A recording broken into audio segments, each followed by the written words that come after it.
Oi, turma, friozinho pra caramba hoje, 6 graus, pensa. No livro Cura e Libertação, José Carlos de Luca, precisamos bater com mais insistência nas portas do coração de Nossa Senhora. Ela representa uma das maiores forças espirituais atuantes em nosso planeta, Bezerra de Menezes. Maria, a mãe que cura e liberta. Quando Jesus, contudo, viu sua mãe e junto a ela o discípulo a quem ele amava, disse à sua mãe, mulher, eis aí teu filho. Em seguida disse Jesus ao seu discípulo, eis aí a tua mãe. E daquele momento em diante o discípulo amado a recebeu como parte de sua família. A cena acima narrada se passou no momento em que Jesus estava na cruz. É possível imaginar todo o sofrimento que ele experimentou até aquele momento. A coroa de espinhos, os insultos, as agressões dos soldados de Pilatos e a extrema dor provocada por pregos, lhe rasgando a carne. Não bastasse tudo isso, Jesus ainda faceava o sofrimento moral de ver sua mãe acompanhando tudo bem de perto. Podemos imaginar também quão grande foi o sofrimento de Maria. Se já é grande a dor de uma mãe que acompanha a doença terminal de um filho no hospital, mesmo que cercado de todos os cuidados médicos, podemos avaliar como era imensa a dor de Maria ao acompanhar todo o suplício de Jesus e sem poder lhe dizer uma palavra, sem poder lhe fazer um carinho, sem poder lhe sequer dar um copo d'água. É nesse contexto de dor e sofrimento que Jesus dirige a Maria essas palavras: mulher, eis aí o teu filho. E ao discípulo João, que estava ao lado de Maria no momento, o mestre diz: eis aí a tua mãe. É evidente que Jesus não falava de uma ligação biológica entre os dois. João não era irmão carnal de Jesus. É preciso se fazer uma interpretação simbólica, tirar da linguagem figurada de Jesus o sentido real de suas palavras. E a interpretação que nos parece mais lógica é no sentido de que o mestre, sentindo que sua morte era uma questão de horas, outorga a Maria uma nova missão, a de deixar de ser sua mãe biológica e a de vir a ser mãe de toda a humanidade. João, o único discípulo que se encontrava naquele momento próximo a Jesus, foi tomado como figura simbólica de todos os homens e mulheres que teriam a partir daquele instante a figura de Maria como mãe. Eu me impressiono com o imenso amor de Jesus manifestado em instante tão doloroso. Mesmo experimentando as dores mais cruéis que um ser humano pode conceber, o Mestre é capaz de nos oferecer um presente. Ele nos dá a sua própria mãe, pedindo a ela que a partir de então seja mãe de todos nós. Vejamos que Jesus não pede a Maria algum carinho, não pede a Maria apoio, não chora diante da mãe, o que seria muito natural qualquer um de nós. Jesus simplesmente pede a Maria que ela assuma a maternidade espiritual da humanidade. Aquele espírito tão dócil, humilde e amoroso, destinada pelo alto a ser a mãe de Jesus na terra, é designada pelo próprio Filho a ser mãe de todos nós. Maria aceitou amorosamente a missão que Jesus lhe pediu, missão que não terminou quando de sua desencarnação. Maria continua no mundo espiritual superior, velando por todos nós e tendo dado provas de sua existência, socorrendo a milhares de pessoas em suas aflições, inclusive com aparições a diversas pessoas nas mais variadas partes do mundo. Isso explica o motivo pela qual Mãe Maria tem tantos nomes: Nossa Senhora do Carmo, Nossa Senhora de Lourdes, Nossa Senhora de Fátima, Nossa Senhora Aparecida. É o coração de mãe que se desdobra em 1000 para socorrer todos os seus filhos. Maria nos ampara em nossas aflições, porque ela também teve seu coração ferido e machucado. Ela enfrentou grandes obstáculos na condição de mãe de Jesus, mas superou todos com fé, perseverança e amor. Além do mais, Maria teve uma vida muito parecida com a nossa. O cotidiano dela não era diferente do nosso. Ela partilhou a situação social humilde da maioria das mães do povo. Como afirma Clovis Boff, Maria era mulher do dia a dia. Maria desperta e se apronta, reza, arruma a casa, apanha água na fonte, faz pão, trabalha no campo, cuida do filho, fia, tece, lava a roupa, prepara comida e serve a ceia, frequenta a sinagoga, sobe a Jerusalém para a Páscoa, vai a uma festa de casamento, ao nascimento, ao enterro. Por conhecer bem de perto as mais dolorosas aflições, tendo vencido todas elas pela condição que assumiu perante o anjo Gabriel como serva de Deus, Maria se credenciou a ser nossa grande intercessora junto a Jesus, nossa advogada nas causas difíceis. Isso ela já fazia quando esteve encarnada entre nós. Eu gosto de me lembrar do primeiro milagre que o Cristo realizou na terra. Foi numa festa de casamento em Caná. região da Galileia. Maria e Jesus estavam presentes e aconteceu o que de pior poderia ocorrer no casamento da época. O vinho acabou em plena festa. Eu fico imaginando a vergonha dos noivos e a insatisfação dos convidados. A festa terminaria antes da hora e seria uma grande decepção para todos. Maria sente a aflição dos noivos. Ela se aproxima de Jesus e lhe diz que o vinho acabou. Jesus certamente já sabia desse fato. Todos da festa já sabiam, porque notícia ruim espalha-se fácil. Mas é Maria quem provoca Jesus para realizar o seu primeiro milagre. O Cristo ainda relutou ao dizer à mãe que não havia chegado a sua hora. No entanto, Maria se dirige aos empregados e pede que eles façam o que Jesus pedir. Ao agir assim diretamente, Maria suplicava a seu filho que não deixasse a festa terminar daquele jeito tão triste, mesmo sabendo que talvez ainda não fosse a hora de Jesus iniciar a sua tarefa pública. E o filho de Maria não resistiu aos apelos da mãe. Mandou encher de água 6 potes de pedra que os judeus usavam nas cerimônias de purificação. E a água se transformou em vinho da melhor qualidade para alívio dos noivos e satisfação de todos. Até hoje, Maria continua intercedendo a Jesus para que não deixe faltar vinho na festa de nossa vida. Nenhuma mãe quer ver o filho triste, enfermo, depressivo, derrotado. Maria é nossa mãe e se compadece do nosso sofrimento. Ora, nos socorrendo diretamente, ora, intervindo junto a Jesus a nosso favor, quando a solução dos nossos problemas esteja num nível tal que somente o Cristo é capaz de realizar o milagre de transformar dores em alegrias, doença em saúde, miséria em fartura. Maria sabe que está faltando vinho de nossa vida. Ela sabe que está faltando saúde, paz de espírito, condições materiais mais dignas, união familiar, forças interiores para superarmos determinado problema, dentre tantas outras necessidades urgentes. Nossa mãe sabe que estamos fracos e que precisamos de socorro. Ela chora quando choramos e está disposta a fazer de tudo para enxugar nosso pranto e estancar as nossas dores. Ela falará com Jesus a nosso respeito. Pedirá a Ele que transforme nossa vida, que faça o milagre da transformação da dor em alegria. Tenho certeza que ao ler esse livro você está suplicando a Maria que ela interceda a seu favor junto ao Nazareno. Estou certo também que ela fará isso e está fazendo nesse exato instante. Pare um pouco com a leitura e ore com Maria pedindo o auxílio necessário. Maria quer ouvir o que você tem a pedir. Faça sua prece e somente depois prossiga com a leitura. Vou fazer agora não, senão começo a querer chorar. Façam vocês aí. Maria ouviu suas orações e já as encaminhou a Jesus. Mas tal como ocorreu na festa de casamento, Maria, depois de falar com Jesus, pediu que os empregados fizessem tudo o que seu filho pedisse. E é isso que Maria pede a você nesse instante. Faça tudo o que Jesus lhe pedir. Jesus somente realizou o milagre da transformação da água em vinho depois que os empregados encheram de água a seu pedido 6 potes, que possibilitavam um abastecimento de aproximadamente 120 litros cada um. Jesus não colocou a água nos potes. Isso ele pediu que os empregados fizessem. Maria nos pede que façamos o que Jesus nos pedir, para que a cura e a libertação se realizem em nossa vida. Nossos potes estão vazios. Gente, que profundo isso. Pensa. Jesus faz por nós, mas nós temos que fazer a nossa parte. O que ele pede para nós? Como é que está o nosso pote? Aqui ele fala que os nossos potes estão vazios de amor, vazio de perdão, de caridade, vazio de fé, vazios de perseverança, vazios de atitudes positivas, vazios de boa vontade. Nosso pote está seco. Do que o pote da vida está vazio? Do que o pote da sua vida está vazio? Do que Jesus mandaria encher o pote da sua vida? Essa é a condição para o milagre da transformação. Jesus nos ajudará quando enchermos o nosso pote ainda ressequido pelo orgulho, pela descrença, pelo desamor. Maria avisou isso a nós, mas hoje o nosso coração se enche de esperança, ao sabermos que com a intercessão de Maria, o pote da nossa vida pode encher de água que se transformar em vinho de alegria, de amor, de paz. Maria fez a sua parte intercedendo ao Cristo Jesus, a nosso benefício. Jesus está esperando fazermos a nossa parte, enchendo o pote da nossa vida com as águas das virtudes que nos faltam.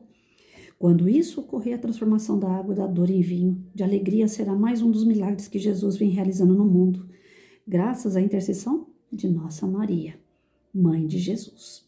No momento da crucificação, ao saber que Maria agora seria a sua nova mãe espiritual, João recebe como parte de sua família. Espero a partir de agora você possa também receber Maria como parte da sua família. Ela quer entrar na sua vida, fazer parte da sua história, tornar os seus dias mais felizes, aproximá-lo cada vez mais de Jesus. E ajoelhados aos pés de nossa mãe, cantemos com Roberto Carlos. Ai, pronto. Não sei se eu vou conseguir ler esse trechinho não sem chorar, hein? De joelhos aos vossos pés, estendei a nós vossas mãos, rogai por nós, todos nós, vossos filhos, meus irmãos. Nossa Senhora, me dê a mão, cuida do meu coração, da minha vida, do meu destino, do meu caminho, cuida de mim. É a minha música preferida, gente. Eu tô me segurando aqui para não chorar, porque é mico ficar chorando. Eu choro pelo nariz, eu não choro pelo olho. Pois é, José Carlos de Luca, caprichou. Eu não tô acostumada com esse negócio aqui, esquenta, tem hora que esfria. Bom, vamos lá. Falar da Virgem Maria é tão sublime. Às vezes é mais emocionante falar dela do que falar até do próprio Jesus, sabe? Não desmerecendo nosso mestre de forma alguma. Mas ele sofreu na pele a dor, né, da agressão, do orgulho, do egoísmo dessa humanidade que preferiu a ele crucificado do que um bandido, um ladrão. Estava na mão da população decidir a quem vocês mandam para a cruz, né? E ainda que o povo fosse selvagem na época e gostasse de ver esse circo da cruz, naquele momento Pôncio Pilatos lavou as mãos e falou: eu não vou querer arrumar para a cabeça, né? Tem aqueles que seguem o mestre, tem os que não seguem, então entre um e outro eu não quero nem saber, que o povo decida. E o povo decidiu por Jesus ser crucificado, ser morto daquele jeito tão... Bom. E Maria? Como que uma mãe fica nessa situação? Nós estamos falando de carne, não estamos nem falando da parte espiritual agora. Pensa, ele citou aqui, como é triste para uma mãe ver o filho numa cama de hospital em estado terminal. Eu vou mais perto, não preciso ir tão longe, eu não preciso ir no campo espiritual, eu não preciso ir na cruz, eu não preciso ir num filho com estado terminal. Basta mãe ver um filho ter febre. Uma febre. O moleque estava lá no quintal, pegou um vento, voltou para dentro de casa com febre. Uma coisa mais simples que criança tem e tem toda hora. Como é que as mães ficam mesmo? Como é que eu perdi meu cabelo mesmo? Como é que ele ficou branco mesmo? Pois é. Ver filho com febre. Graças ao bom Deus, Rafael teve muito pouco momento assim de dor e tal, mas às vezes que teve, eu me descabelei toda. Podia vir em mim. Quantas vezes mãe não fala isso? Senhor, dá o que ele tem para mim, mas tira do meu filho. Mãe fala isso, não é?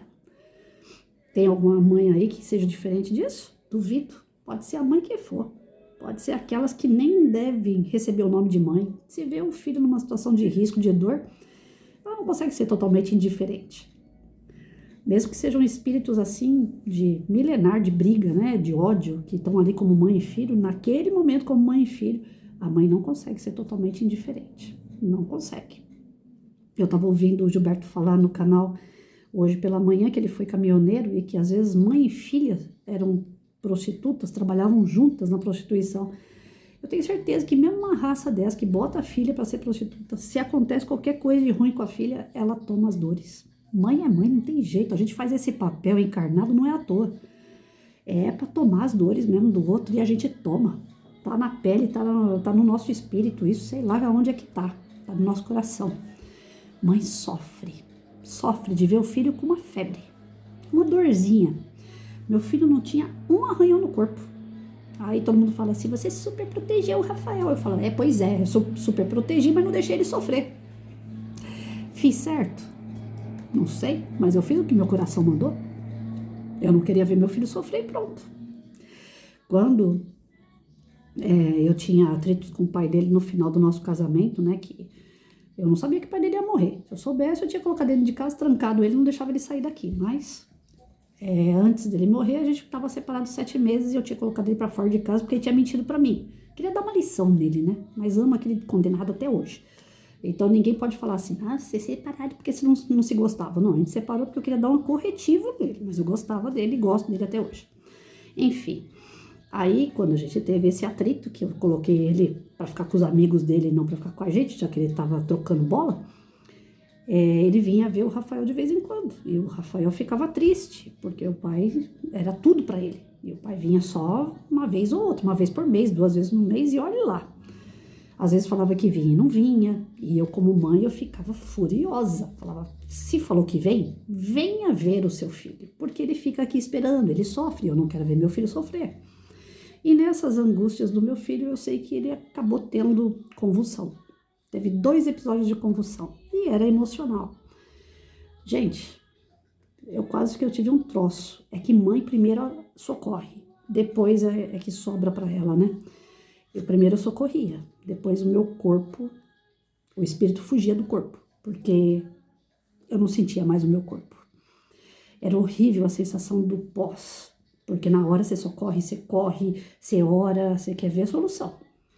Mas depois a gente fica num bagaço por causa do filho que só Jesus.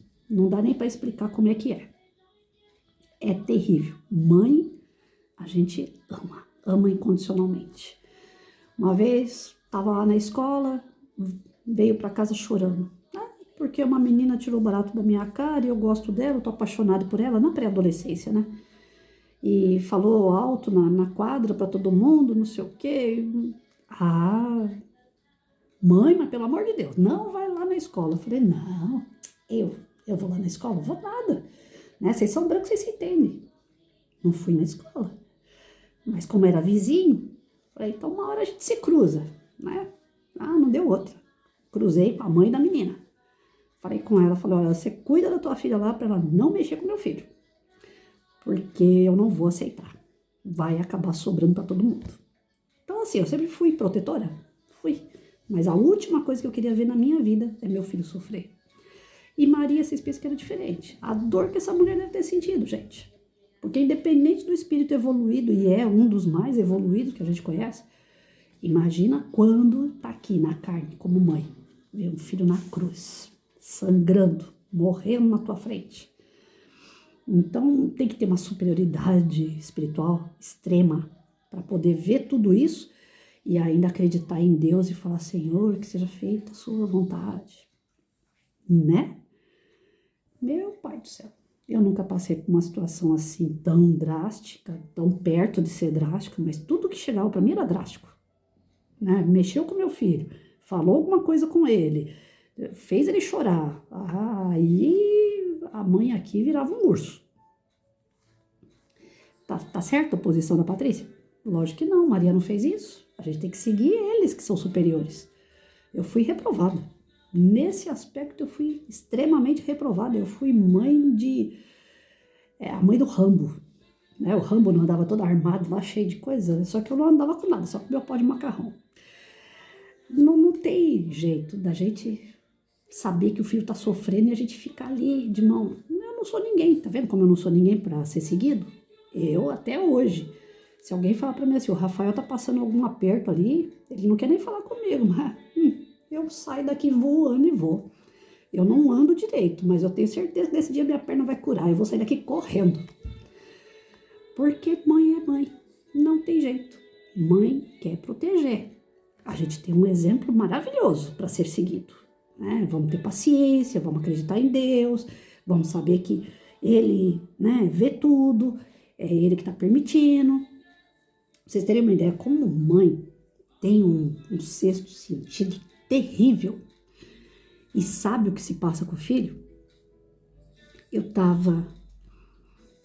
agora eu já não lembro mais se eu estava dormindo e sonhei com isso ou se eu estava acordada e vi isso acordada, porque eu confundo as bolas, né? Eu esqueço as coisas. Acho que Deus já faz isso de propósito para não sobrecarregar tanto, porque senão sobrecarrega tudo aqui. Mas eu acho que foi um sonho que eu tive uns dias antes do acontecimento. Eu vi meu filho batendo no ladrão. Ele tem mania de andar com uns anéis que tem uns relevos. Sempre gostou disso. Ele gosta de rock, né? Então tem uns negocinhos dele lá que é de roqueiro, tem outros que é de hippie, uns colarzinhos de concha. O Rafael gosta dessas coisas. Enfim, eu acho que foi o que salvou ele, foi aquele anelzinho dele lá, cheio de relevo. Não só o anel. Eu vou contar agora para vocês saberem o que foi que salvou ele. Eu fiz um evangelho na segunda-feira e pedi para Maria.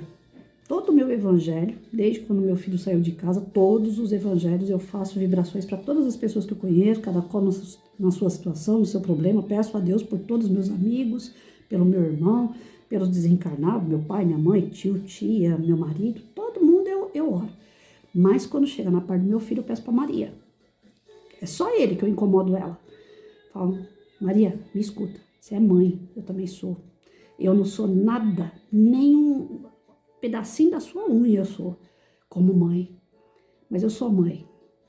Meu filho tá lá, na rua, né? Tá morando na casa dele, tá trabalhando 3 serviços. Ou seja, a rua que eu falo não tá aqui, não tá dentro da minha casa, não tá na minha proteção.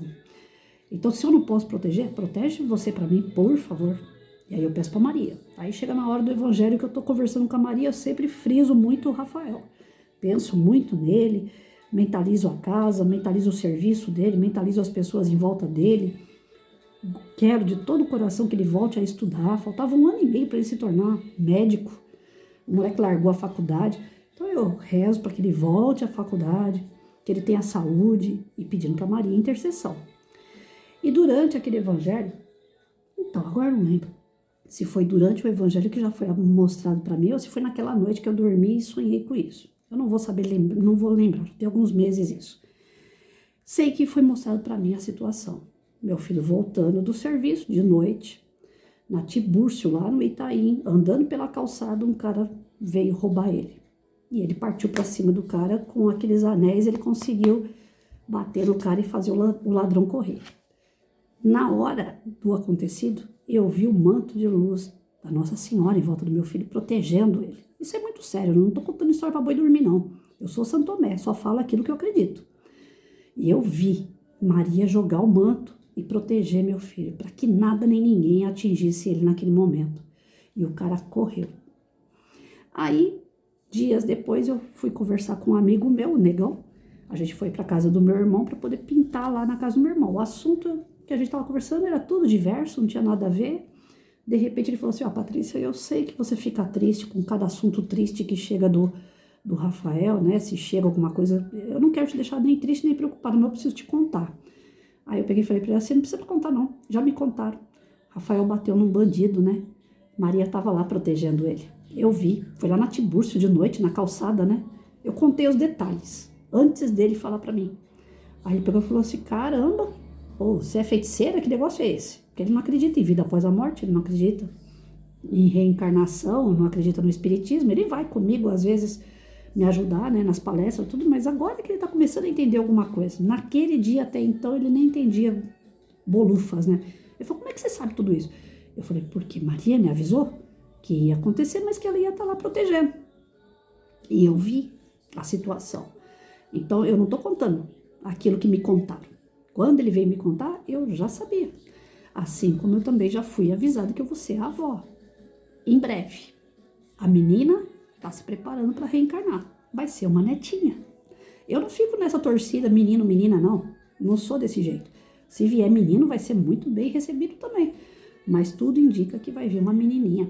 Quando eu falei pro meu amigo que eu recebi a notícia que eu vou ser a avó de uma menininha, ele falou para mim assim, mas você sabia que o Rafael tá namorando? Eu falei, não. Ele não me contou, ele não conversa comigo. Mas alguém me contou que eu vou ser avó de uma menina.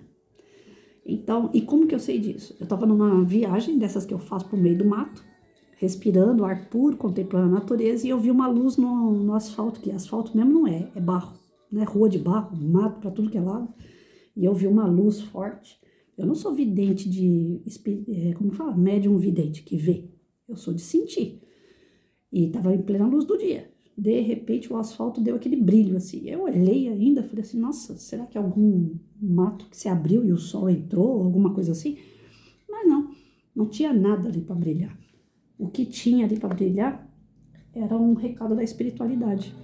Naquele momento daquele brilho veio aquela sensação, você vai ser a avó de uma menina. para que seja feita a vontade de Deus. E eu tenho certeza que quem me deu a notícia, Maria. Maria aparece em todos os lugares, gente. Ela não é aquele espírito que está sentado no trono esperando a gente ficar só ajoelhado, rezando, acendendo uma vela para ela, não. Ela é dinâmica. Ela está em todos os corações de mãe. Todas as mães podem apelar, pedir intercessão por Maria, porque ela intercede. O coração dela é gigantesco. Ela sabe o que passa dentro da gente, porque ela passou coisa pior. E a gente só entende o sofrimento do outro quando a gente sofre. Já repararam nisso? Então pode pedir por Maria, porque ela sofreu demais. Ela sabe aquilo que a gente passa enquanto mãe. Ela reage a cada oração nossa. Ela sente. Não é que é Maria só, né? Haja, coitada, ela sozinha por todo mundo. Por isso que tem tantas outras que a gente fala que é santa, né? Nossa Senhora de Fátima, Nossa Senhora Aparecida. Na verdade, é uma falange de espíritos que estão junto com Maria e que todos trabalham em razão do mesmo pedido, coração de uma mãe, né? Maria, eu não sei se eu tenho essa capacidade e esse merecimento de estar totalmente ligado a um ser tão supremo, né? A gente tem tanta imperfeição, então nisso eu ainda tenho um pouco de dúvida. Mas como eu vejo ela nos meus sonhos, nessas visões, que não chega a ser uma visão mediúnica, eu acho que é mais um déjà vu que fala, sei lá, um negócio assim, né? Que é aqueles flashes só. Eu não posso garantir que é a Maria, mãe de Jesus, que está ali, mas que tem uma falange que trabalha com ela, e eu sinto, e eu vejo, e eu confio, sem dúvida nenhuma.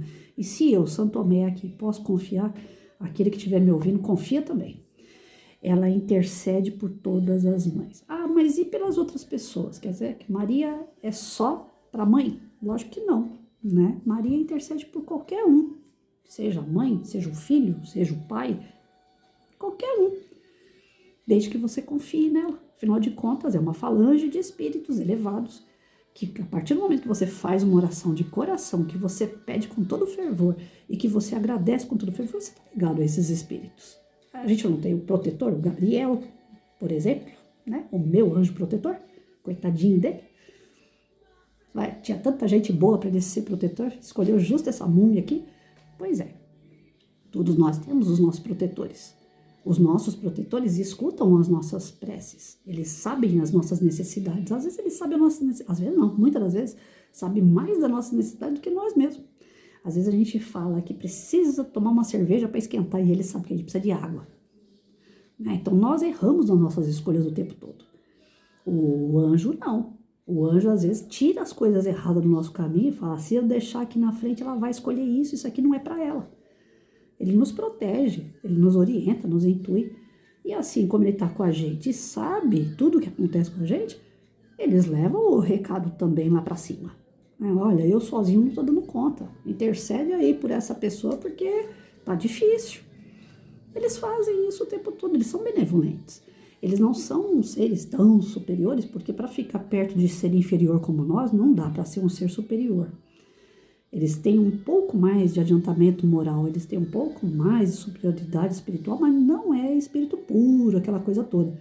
Quem dera, né? Uma Patrícia da vida ter um espírito puro carregado do lado. Apesar que o Gabriel está merecendo estrelinhas. Com certeza, depois dessa encarnação aqui, ele vai ser promovido. Ele vai querer me bater quando chegar do outro lado, mas depois disso ele vai ser promovido. Tem o lado bom de ser protetor da Patrícia, né? Então, assim... Todos nós somos pessoas difíceis. Para ter esse contato direto com o espírito puro, né, de luz. Quem somos nós na fila do pão? Então eu acredito que a gente tem uma certa dificuldade para alcançar. Mas a prece, a oração é o caminho. Jesus deixou a receita lá. Quer falar comigo? Faz uma prece. Quer falar com Deus? Faz a sua oração. Caminha no caminho certo. Quando você errar, se arrependa. E não vai errar de novo. Ele deixou algumas receitinhas para nós, para que a gente pudesse ter esse contato direto com Jesus, para que a gente pudesse ter contato direto com os espíritos mais superiores. A gente não usa a receitinha. A gente primeiro erra, falha pra caramba e depois fica, eu errei, desculpa. Aí é complicado, né? Nem espírito puro deveria passar por isso, coitado. né? De ficar vendo as nossas mazelas aí, porque a gente é cara de pau. A gente erra e desculpa, erra, desculpa. Chega uma hora que, né? Então, que nós tenhamos mais direcionamento, uma posição mais firme diante daquilo que nós queremos para nós e para o próximo, que a gente realmente faça de coração as coisas que nós desejamos. Olhe se isso que você está fazendo de coração não vai prejudicar alguém, não vai se prejudicar, né? Tem um negocinho chamado aqui, né? Consciência, usa a sua consciência, né? Bota aí no pedestal aí da sua consciência, né? E analisa, e vai avaliar os prós e os contras. Se eu fizer isso, vai dar isso, isso e isso. Se eu fizer ou não fizer, vai dar isso, isso e isso. Então a gente sabe que as escolhas são nossas, mas as consequências também. Então, plantou, você vai colher. O que você quer colher aí? Né? Você quer falar com o espírito superior? Você tem moral para isso? Você está plantando coisa boa para chegar a esse momento tão sublime de conversar diretamente com o espírito superior? Maria é superior. Então, a gente tem carta branca para falar com ela. Ela se comprometeu a ser mãe de todos nós também, de poder nos ajudar perante Jesus. Só que nós estamos nos ajudando para ter esse contato com ela. Nós estamos nos ajudando para ser considerado irmão de Jesus. Irmão, pensa. Irmão, o cara era o cara. Nós temos moral para falar que é irmão de Jesus. Hoje mesmo a leitura que eu fiz no Pão Nosso, algumas coisas não são por acaso. Está falando aqui no capítulo 130, onde estão. Só vou ler a primeira partezinha, só para vocês terem uma ideia como é que foi o puxão de orelha hoje, ó. Tomai sobre vós o meu jugo, e aprendei de mim, que sou manso e humilde de coração, e encontrareis descanso para vossas almas. Jesus. A gente é humilde? A gente é benevolente? A gente é obediente? Como é que a gente consegue falar que é irmão de Cristo? A placa de igreja tá lá, que nós somos cristãos. Mas nós somos mesmo? Então, as nossas atitudes condizem com o que Jesus faria? Tudo aquilo que a gente está fazendo é baseado no que Cristo fez? Então, se a gente quer ser atendido por Maria, que é um Espírito Supremo também, nós temos que andar na linha, né, gente? Não tem outro jeito. Se nós queremos ter essas bênçãos como eu tive, de ver a situação, de saber como é que está meu filho, de ter essas notícias, né? Eu falo que são bênçãos assim que eu não mereço. Eu, sinceramente, acho que eu não mereço. Mas eu tenho esses agrados. Eu acho que Deus gosta tanto de mim que ele fala assim, não, acalma aquela doida lá um pouquinho, né? Ó, aconteceu, vão vir contar para ela que aconteceu, mas já explica que tá tudo bem, para ela não ficar aflita. Tanto é que quando a notícia veio do assalto, eu não fiquei aflita, porque eu sabia que ele tinha sido protegido.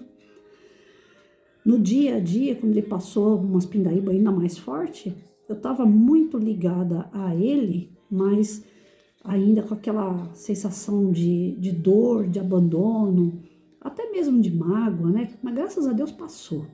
Eu estava meio revoltada porque ele saiu de casa, eu acho que não era o momento de sair, ele queria morar sozinho, queria ter a liberdade dele. Eu falo que ele se lascou, né? Ele queria sair daqui para poder sair a hora que quer, voltar a hora que quer, ter liberdade. E ele não tem liberdade coisa nenhuma, porque ele trabalha em 3 serviços para poder pagar o aluguel dele e ele só largou, foi à faculdade. Então, trocou 6 por meia dúzia e ficou um pouquinho pior a situação, né? Porque acabou as mordomias. Então, assim, é bom porque cresce, amadurece e não faz coisa errada, então eu tenho orgulho dele. Se ele fizesse coisa errada, eu não teria orgulho, não. Aí, que nem eu falava para ele, falava para os meus alunos, enquanto faz coisa certa, você tem de mim o que quiser. Mas se fizer coisa errada, esquece de mim. Aí eu já sou meio endurecida para essas coisas aí. Se beber, fumar, usar droga, né? Promiscuidade, se for para esses lados aí não tem acordo comigo, não. Porque eu não ensinei, eu não dei esse exemplo, então eu não aceito, né? Agora, pensa se Jesus ou Maria pensasse e agisse como eu. A gente estava lá, no fogo do inferno. Porque isso mostra o quanto eu sou inferior, né? Então, eu não sou para ser seguida. Eu sou para estudar, para a gente poder aprender junto. Eu preciso melhorar nisso aí. Porque se fosse Maria, se fosse Jesus, eles não iam falar jamais pra gente um negócio desse. Olha, quando vocês estiverem errando, eu não quero saber de vocês, já pensou? A gente tava num fogo cruzado lascado. Ainda bem que eles são superiores e não pensam que nem a anta, que nem eu aqui, né? Ainda bem. Ainda bem que nós temos eles que são benevolentes, que perdoa, que dá chance, que dá oportunidade da gente poder melhorar, que continua dando exemplo, que continua dando uma palavra amiga. Eu queria não, eu quero melhorar. Né? Eu acho que eu ainda estou muito distante disso aí, mas eu estou em passos lentos tentando entender que a escolha do outro é do outro, que ele vai se prejudicar, mas ele vai aprender, tanto quanto eu, que ele vai crescer, amadurecer, que precisa desse processo, às vezes até o processo de sofrimento, como eu nunca deixei meu filho sofrer, talvez se eu tivesse deixado, né, não teria chegado nesse ponto aí, mas eu não deixei, protegi mesmo, protegi pra caramba, não tinha um arranhão no joelho dele até o dia que ele saiu daqui, com 24 anos. Tudo que ele passou de dor, que eu percebi, que ele se abriu, que ele deixou eu intervir, eu cortei. Eu fui atrás para cortar o sofrimento dele. Então, às vezes, ele nem queria me contar as coisas justamente por isso, né? Porque ele achava que tinha coisa que eu não podia me meter e eu me metia. É meu filho, não queria ver dor. Entrei com ele, eu já contei essa história aqui, eu acho. Entrei com ele uma vez, ele estava tendo convulsão, a gente estava investigando a convulsão dele. E eu sempre entrava na ReHap e comprava Hot Wheels ou qualquer brinquedo que ele quisesse lá. Sempre eu comprava exagerado, né? Se pedia um carrinho, eu comprava o fardo de 5. E teve uma vez que, convulsionando, a gente estava gastando muito dinheiro, indo para lá e para cá de ônibus, tudo. Aí eu falei para ele assim, ó, Rafael, só vai dar para entrar no shopping e tomar água do bebedouro. Não dá nem para comprar lanche, não dá para comprar refrigerante. Para não dizer que a gente não foi dar uma passeada no shopping, então nós vamos. A gente só vai entrar no shopping e sair. Tomar uma água de bebedouro e sair. E ele entendia. Meu filho não era daquele tipo que, eu quero, né, birrento. Não, graças a Deus não. Aí a gente entrou lá no shopping e foi beber a água, tudo. Ele falou assim, mãe, eu posso entrar na ReHap só um pouquinho? Eu falei assim, mas toda vez que você entrar, você quer comprar alguma coisa e eu não tenho dinheiro. Dessa vez não vai dar. Não, mas só para me ver. Tá bom. Aí entrou tudo, quando chegou lá tinha uma ilha de pirata, um barco de pirata, que era a coisa mais linda. 1,20 m assim de... Eu tô fazendo assim pra caber aí na câmera, né? Mas é 1,20 m, é enorme. De paisagem, de mar, de barco, de pirata e tal. Aí ele foi lá, mãe, quando você tiver dinheiro, não é hoje, mãe, hoje eu sei que você não tem, mas quando você tiver dinheiro, você compra pra mim? Aquilo cortou o coração, né? Eu falei, ai meu Deus do céu, eu não tenho de onde tirar. Aí eu fui lá no gerente com a cara dura, né? Porque eu falei, e se esse menino convulsiona de novo? Se Deus livre e guarda, ele morre e tem que voltar desse barco e não vai ter. Sabe essas coisas de, né, de mãe? Cheguei lá no gerente, o gerente, oi Patrícia, tudo bem? Porque eu já bati a cartão lá, né? Tudo bem e tal, só que meu filho tá tendo convulsão e eu tô sem dinheiro. E ele viu um barco ali, uma paisagem lá de mar, de pirata. Mas é muito dinheiro, eu não tenho. E... será que eu podia levar pelo menos o barco, ou levar a paisagem, levar alguma coisa daquilo ali e depois eu pago? Porque eu tô sem cartão, tô sem cheque, tô sem dinheiro, não tenho nada para te dar. O gerente falou, você tá me lembrando a minha mãe. Minha mãe, para eu tomar vacina, ela falava para mim assim, ó, se você tomar vacina quietinho, sem chorar, eu te pago um sorvete. Você lembrou minha mãe. Pode ir lá e pegar o que você quiser, depois você me paga. Eu falei assim, não, o que eu quiser não, porque é muito caro, né? Ele falou, não, vê lá. Aí eu fiz um trato. Falei, Rafael, você quer a paisagem primeiro, né? Que era o mar, alguns piratas, uns barquinhos, ou você quer o barco grande? Aí ele, mãe, vamos levar o barco então, né? Depois eu levo o resto. Você vai comprar tudo, mas você não falou que tava sem dinheiro, mãe? Eu falei, eu tô sem dinheiro, eu vou levar sem dinheiro mesmo. O gerente liberou. Aí eu levei, paguei, depois voltei lá, peguei o resto da paisagem quando eu pude e montei para ele toda aquela estrutura de barco, de pirata, coisa mais linda. Era muito bonito o negócio mesmo. E ele brincou por um bom tempo com aquilo, depois virou enfeite de quarto, né? Mas a história do barco ficou na minha cabeça, porque foi a primeira vez que eu comprei um brinquedo sem poder. E muito caro mesmo. Então, o que uma mãe não é capaz de fazer com o filho? Tudo. A gente é capaz de fazer tudo. Ele, quando terminou o segundo grau, né, o ensino médio, de vez em quando dá uns espasmos, eu falei para ele assim, todos os meus alunos eu preparava, né? O que você vai fazer quando terminar o segundo grau? O que você quer fazer? Que profissão que você quer? E ele, desde pequenininho, ele falava que ele queria ser veterinário. Ele entrou na cavalaria a primeira vez, ele olhou para os cavalos e falou: mãe, eu vou ser veterinário quando crescer. Eu sempre levava ele para quartel. E como o pai dele era polícia e eu professora, eu achava que ele ia puxar para um lado ou para o outro, né? Me via dando aula direto, estava sempre junto comigo, e eu ainda achava que ele ia para o lado do magistério. Mas como ele era mais duro do que eu, sempre foi, eu falei, se ele for professor, os alunos vão estar em casca de ferida, porque ele vai ser daqueles chato, muito mais chato do que eu. Aí passou o tempo, tudo, quando foi para fazer a faculdade, Rafael, o que você vai fazer? Ah, não sei não, mãe. Eu falei, ué, ele não sabe, o ano que vem você tem que estar fazendo faculdade. Chegou no ano seguinte, Rafael, o que você vai fazer? Ah, mãe, não sei não. Eu falei, vou fazer o seguinte, eu conheço muita gente na área social. Faz serviço social, que é uma faculdade barata, devia estar 200 e pouco por mês. E quando você se formar, são 3 anos, aí dá tempo de você, nesses 3 anos, você saber o que você quer. Pelo menos você não para de estudar. E como eu conheço bastante lugar que dá para você trabalhar, estagiar, pelo menos você não fica parado também. Você vai estudar e vai já estagiando. Se de repente você gostar, você fica. Se não gostar, você arruma outra coisa daqui a 3 anos. Ele de primeiro relutou, tal, porque não sabia o que queria, mas foi. Aí, como o pai dele morreu na mão de um menor, teve um período lá que era para estagiar na Fundação Casa. Esse moleque ficou zureta. Ele tinha medo de falar para mim que ele não queria. Porque tudo que ele falava para mim que não queria fazer e que eu via que tinha que fazer, então não adiantava falar para mim, não quero. Ia ter que fazer e acabou, né? E se ele chegasse em mim e falasse, mãe, não quero estagiar lá, eu ia falar para ele, tem que estagiar e você vai. Bom, enfim, ele ficou tão zureta por conta de que conto ou não conto para minha mãe, não quero, não vou, né? Aquela coisa toda. Porque ia ver menores e os menores que vai ver é justamente do tipo, do naipe lá que matou o pai dele e tal. Aquela confusão na cabeça dele. Saiu da faculdade meio zureta e foi atropelado aqui em Itaquá. Chegou em casa todo esfolado. Aí eu olhei aquilo e falei, meu Deus do céu. Então eu minto, né? Quando ele saiu daqui sem esfolo nenhum. Ele saiu daqui esfolado por causa desse acidente. Aí eu falei, o que foi? O que aconteceu? Ah, eu fui atropelado porque minha cabeça não estava boa, tal. Estão querendo que eu faça estágio lá na Fundação Casa e eu não quero ir. E eu não quero nem continuar nesse curso. Já estava para terminar, era outubro, estava para terminar aquele ano, né? Primeiro ano. Eu já tinha pago a faculdade praticamente toda. Aí eu falei, caramba, e agora, né? Aí, mãe, eu não quero. Lá eu não vou voltar mais, não. Você, desculpa, eu sei que você vai brigar, mas eu não quero. E era no mês do aniversário dele. Eu falei, quer saber de uma coisa? Vamos lá. Vamos na faculdade, vamos resolver isso. O que você quer, afinal de contas? Ele falou, eu queria veterinário. Eu falei, então tá. É caro, não sei aonde que eu vou arrumar dinheiro para isso, mas nós vamos dar um jeito. Aí fui lá na escola, fiz um acordo com a faculdade, chorei as pitangas até não querer mais, consegui transferir ele para veterinária sem fazer o vestibular, porque como ele já estava aluno da faculdade, era só fazer uma transferência.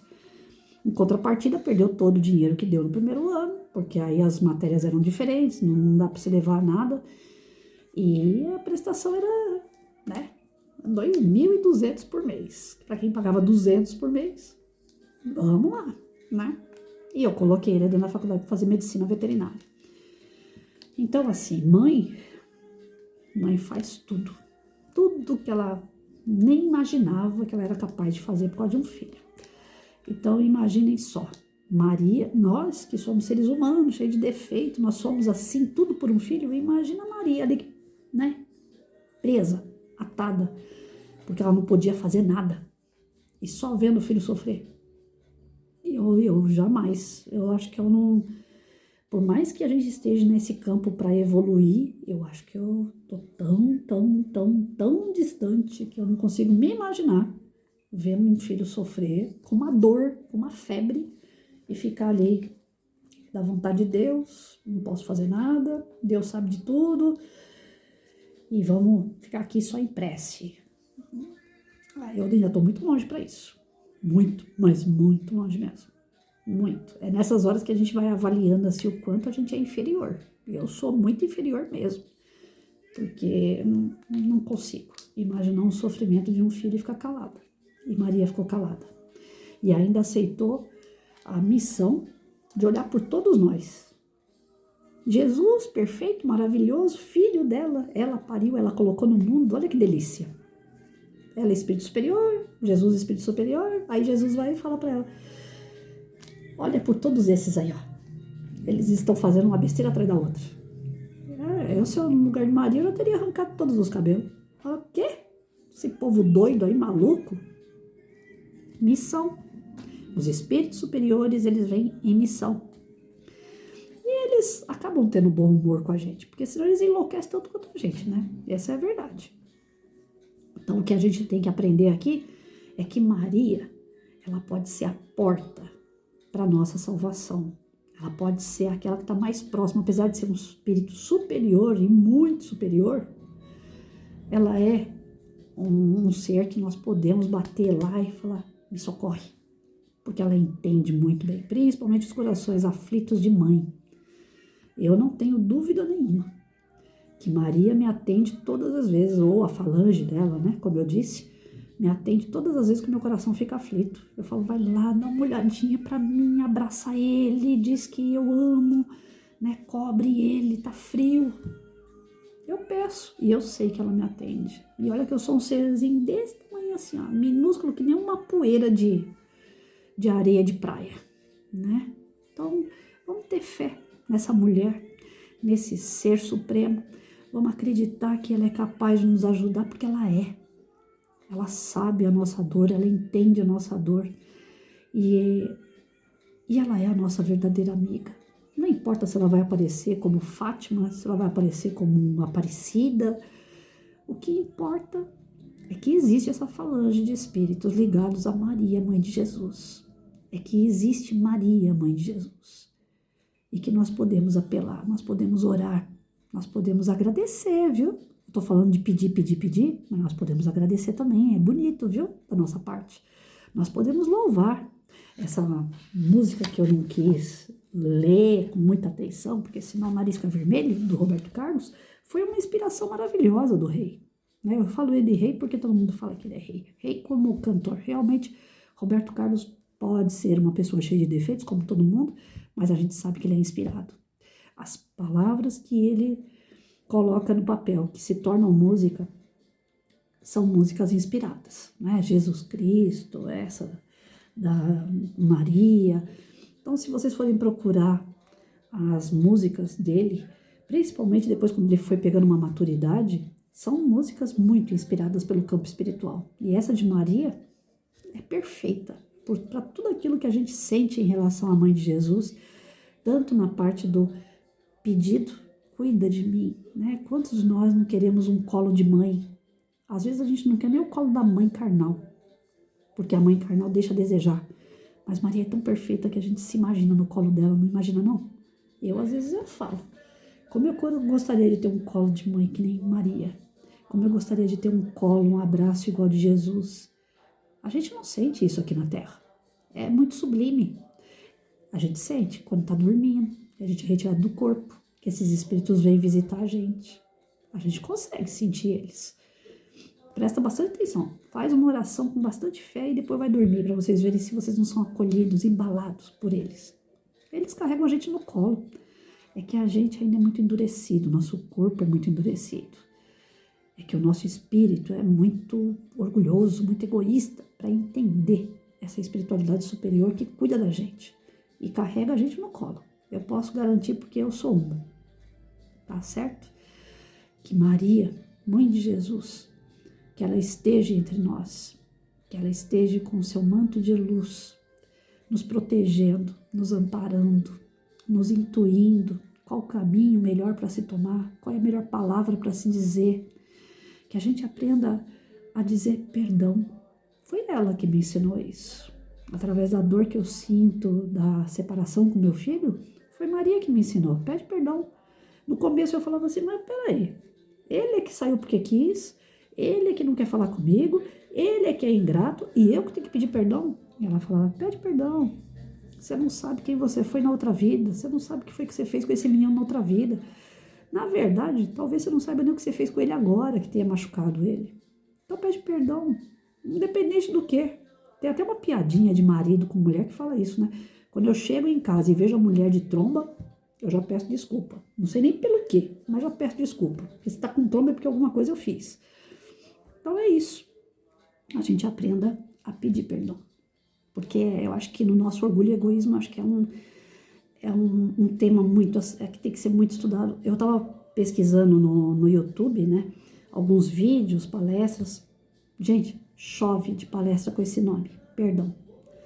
Eu acho que é um dos piores aspectos que a gente tem para poder aprender de verdade e passar de ano. É o perdão. Porque a gente ainda acha que é o dono da razão.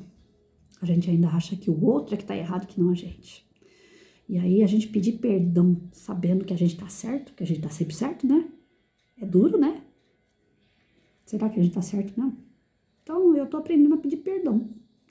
Não sei se eu tô certo, se eu tô errado, mas ó, perdão. Né? Perdão, eu aqui no meu coração não tem nada, já limpei. Ainda mais depois que o Deluca colocou aqui que por falta de perdão se dá câncer. Pelo amor de Deus, já tenho polimiosite com câncer também, o que é isso? Não, né? Então eu não quero câncer, não. Vamos perdoar, vamos pedir perdão. E Maria é um exemplo grande disso aí. Porque imagina ela ver o filho morrer na cruz lá e olhar para os caras que crucificaram e não desejar mal para ninguém ainda. Porque não foi só Jesus que falou, Pai, perdoa esses caras que não sabem o que fazem. Maria também teve que perdoar essas pessoas para ela ter paz. Então, nós temos aí muito caminho pela frente, muito trabalho para fazer. Vamos perdoar, vamos pedir perdão. Vamos limpar o nosso coração de verdade, sendo mãe ou não, que a gente tenha essa fé de que existem seres supremos como Maria, que agem em nosso benefício, que nos ajudam na jornada que não é nada fácil. Fiquem com Deus.